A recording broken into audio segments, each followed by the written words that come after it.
book is a storehouse of knowledge and experiences. It has several advantages, just like good friends. It gives us company when we are idle. Reading enriches us mentally, helping our brain to function optimally. There are many benefits of reading books. It enhances our vocabulary, helps us to be better at spellings, develops our critical thinking, and improves our writing skills.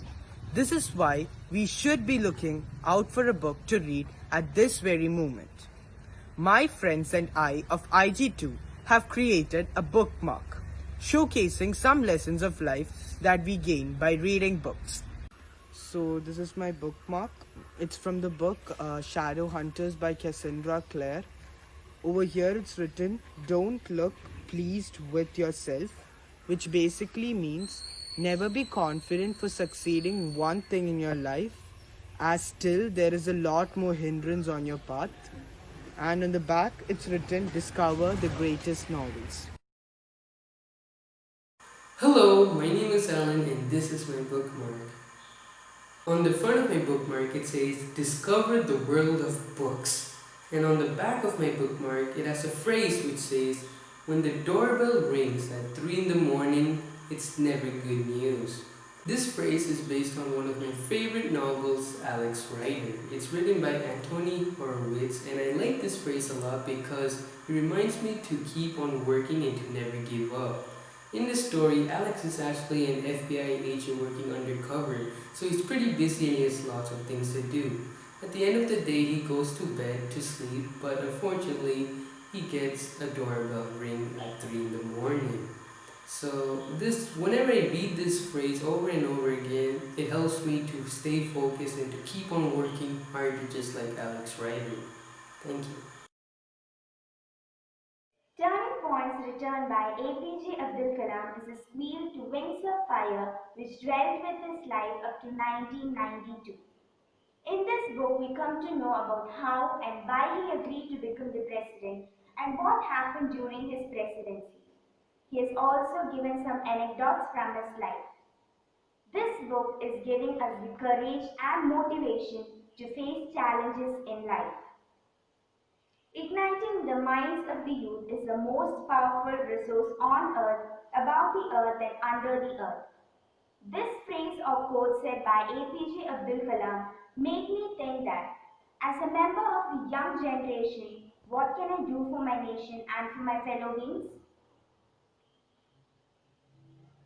If the youth's power is expressed properly, directed and controlled, it will bring great transformational changes in humanity by which we can achieve peace and prosperity.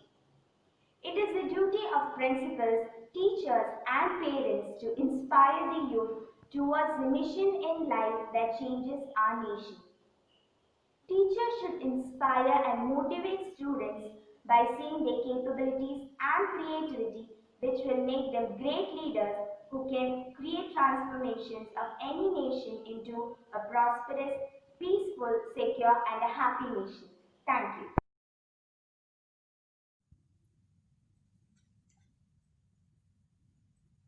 We must all choose between what is right and what is easy. Albus Dumbledore, Harry Potter and the Goblet of Fire.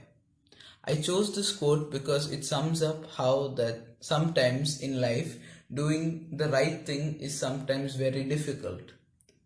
From this quote we can learn that even though times may be tough, we must choose to do what is right and not what is easy. Thank you. Hi everyone!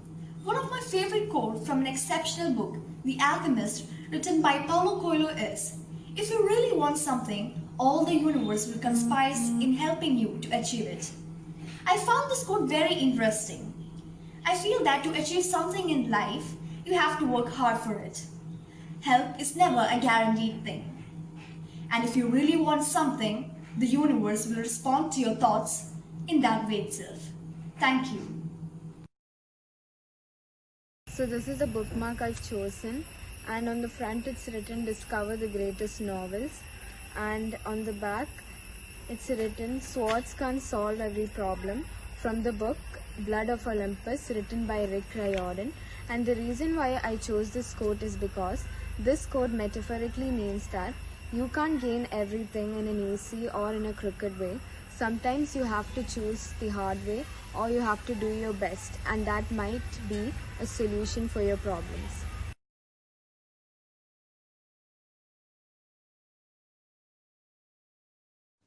My favorite quote from a book is "Take life the way it comes and make the best of it," from Life of Pi. I've picked this quote as it shows the character's approach towards life and explains how he survived being stranded in the middle of the ocean.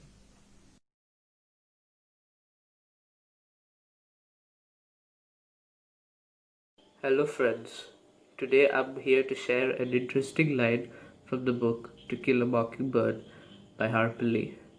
You will never understand a person until you consider things from his point of view. So over here, the writer helps us understand how difficult situations can be until you face it from the point of view of the person who is facing it. Thank you. My bookmark has the quote, "I don't even know how ugly and pretty are decided," by John Green from An Abundance of Catherines. I chose this quote because I think it explains the idiotic standards of beauty, and I drew a landscape with a cave and starry sky because there's a moment in the book where the two protagonists go into a cave and have a moment of their own. And the back has "Discover the Greatest Novels" and a stack of books. For the upcoming reading day, I have created this bookmark, and something has been inscripted on this. It says, "The more you read, the more you know. The more you learn, the more places you'll go." It is a quote that is said by Dr. Seuss. What it actually means is that when you read more books with interest, you'll know more things. And it's not just about knowledge, about knowing knowledge, but it is also about imagination. This imagination and knowledge can take you to places that you have never been to. So, read books with interest. Thank you. My favorite quote is, "Not all those who wander are lost." I chose this quote because it means people who don't act in a different way or in a similar way is not always wrong. It's okay to do things in your own way and in your own pace. Thank you. I chose the line "Stupid people go to college, smart people own them" from the book Revolution 2020 by Chetan Bhagat because it highlights on the point that education is just one of the factors in which anyone will measure your worth. It also reminds us that a mix of values is required to succeed in an era like this. Thank you. Fault in Our Stars is a reference to Shakespeare's play Julius Caesar. The line is, "The fault, dear Brutus, lies not in our stars, but in ourselves." In the play, it is meant to show that fate is not against the character, but that they have made their own fate, and that it is not anybody's fault for their fate. So using the line as it is, essentially it means the opposite of the original line, that they've tried their best to make their own fate, but their lives are ruled by something that is out of their control. And the line "some infinities are bigger than other infinities" is actually explained quite well in the book. Augustus explains that there is an infinite number of possibilities in a single minute and that anything can happen in that minute. So when he says that some infinities are bigger than other infinities, what he means is that even though his life is not as long as others, it's still an infinity of its own. So friends, let's all read. READ. Read with ease and delight.